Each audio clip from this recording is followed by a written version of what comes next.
We do start with some good news, finally, on inflation. New data today showing that inflation was up 7.7% last month compared to a year ago, down from September and better than what analysts were expecting. Stocks soaring on the news as well. Check out the big board. The Dow Industrial already up 3% today. For more on what it means for your money and your future, let's bring in ABC News business correspondent Alexis Christoforous. All right, quite the rally on Wall Street. That's the good news, right? Yeah, absolutely. Yeah, we haven't seen that in quite some time, Kira. The Dow, as you just saw, up better than 1,000 points right now. That's a gain of about 3.5% on the day. The rest of the market doing great as well. We've got the S&P 500 up 4%.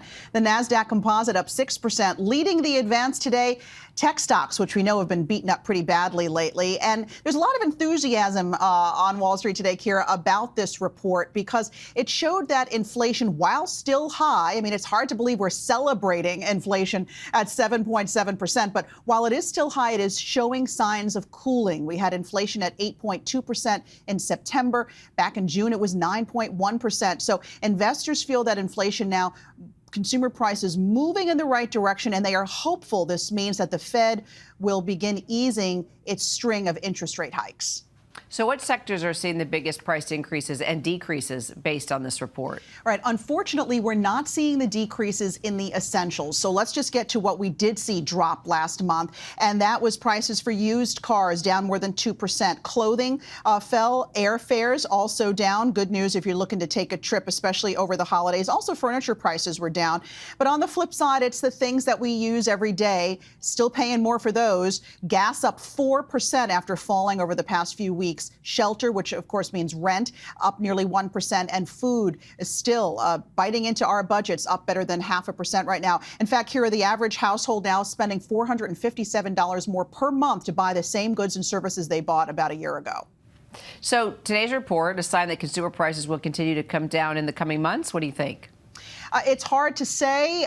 We still need a few more months to really realize that this is a trend. One thing I can tell you, though, inflation is now widespread, and it is in every corner of our economy. It's no longer just food and energy, and that's a problem. It starts to get embedded in the economy. Now you're seeing it show up in medical costs and car insurance, and people start to get used to paying higher prices. We don't want to start to get used to that, and that's not what the Fed wants to see. Right.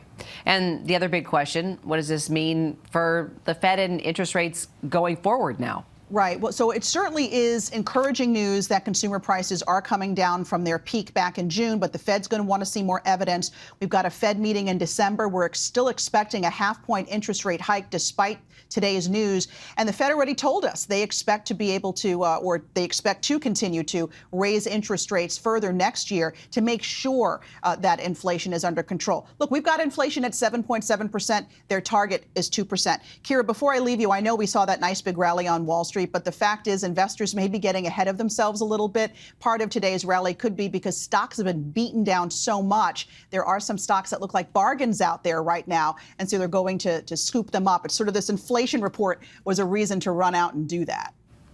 Alexis Christoforous, thank you so much. Thank you.